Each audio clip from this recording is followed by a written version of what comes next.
What's up, guys? Welcome back to the Last Word Sports Podcast. I'm your host tonight, Scott Caverts, and I know that my boy Fletcher already talked about the Super Bowl a little bit from the perspective of a Niners fan, but we got to talk about it a little more because it's a big game, man, and it was shocking, really, because I picked the 49ers. I thought they were going to win this game. I thought they were the better team going in, and, I knew that the Chiefs were really good and that Patrick Mahomes can do just about anything. And so, if you said from the start, hey, Patrick Mahomes is going to win this game by 10 points, I wouldn't have been shocked, but just the way that he did it, the way that the Niners collapsed in the fourth quarter.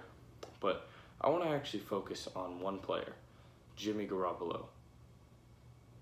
And I want to admit, I was wrong on Jimmy G. I was really, really wrong.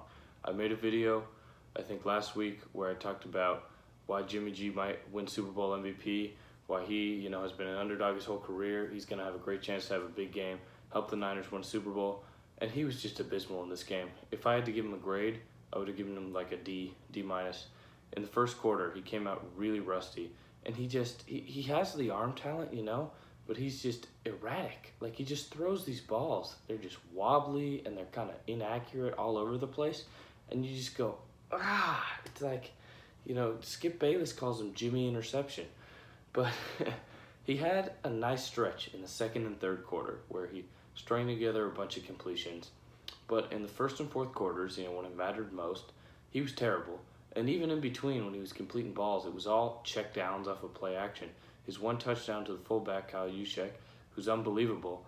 He was a play action. He checked it down to him for like 4 yards, and he threw it so low, the guy had to scoop it up off the ground, barely caught it.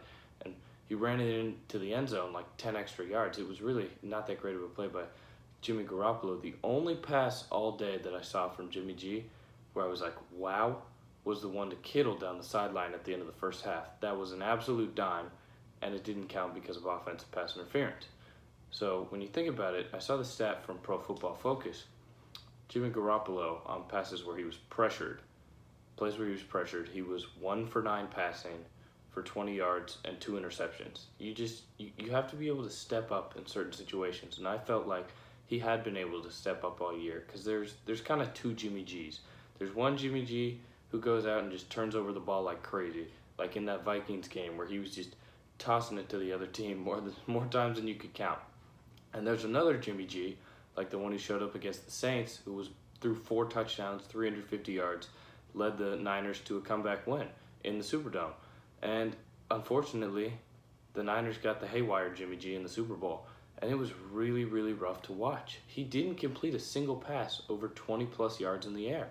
It was all check down, check down, check down. And then in the fourth quarter, when they needed him to pass, he's down 4 points. They call a beautiful play. Emmanuel Sanders is wide open on a post, and he just overthrows him by 10 yards. He's missing guys left and right. And even all of his completions, they were kind of high or low, and the receiver had to go out of his way to get it a lot more than he should have. All of his passes were just wobbly. He seemed very uncomfortable playing in the Super Bowl.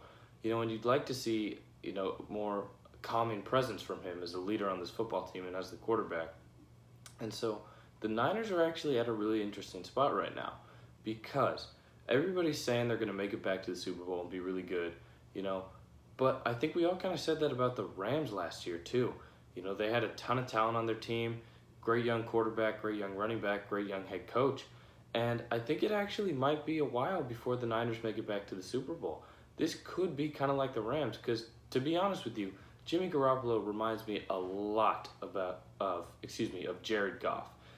System quarterback who just kind of benefits a ton off of play action and a really fantastic zone running scheme. He's got a super creative, young, offensive-minded head coach.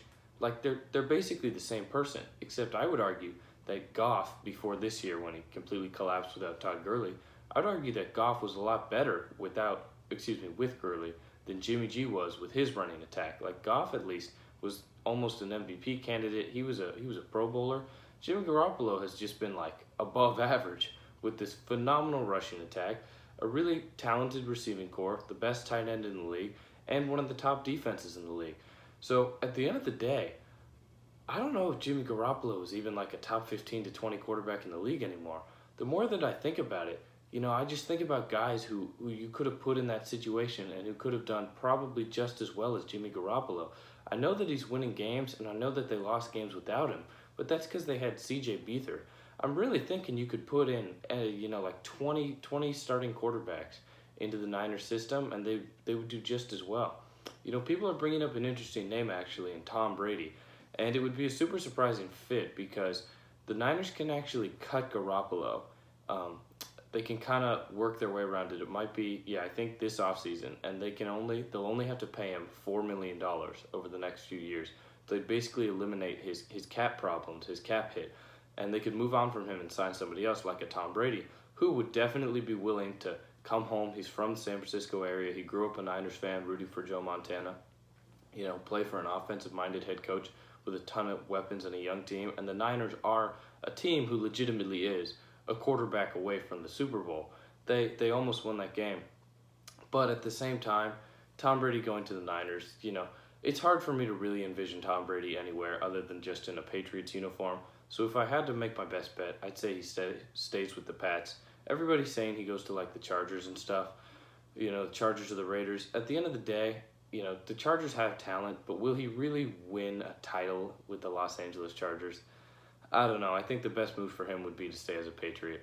And to be honest with you as well, I think it would be very shocking if the Niners moved on from Jimmy Garoppolo. They just made it to the Super Bowl. They can clearly win with him. Maybe not the Super Bowl, but we'll see. He's still young. I just think at the end of the day, the Niners are actually in a rougher spot than a lot of people might think because, yes, they have a ton of young talent. Yes, they have a GM and a head coach who have proven to be pretty strong together so far. But also, and I know a lot of this was due to injuries, Shanahan's been the coach of this Niners team for like 3 or 4 years. And this year they were fantastic, but his first couple of years there, they were terrible. Granted, he was developing the team, but this could be more of an anomaly year than setting new standards that are going to be what the Niners organization represents for the next 10 years. And when you've got a quarterback who's just erratic the way Jimmy Garoppolo is, it's hard for me to see them getting back to the Super Bowl again. They benefited actually from a very weak NFC this year. The Green Bay Packers, who they played in the NFC Championship game, they were not that good. They were 13-3, but all their victories came against terrible teams. Their best win was against Minnesota, who was 10-6. That's kind of impressive.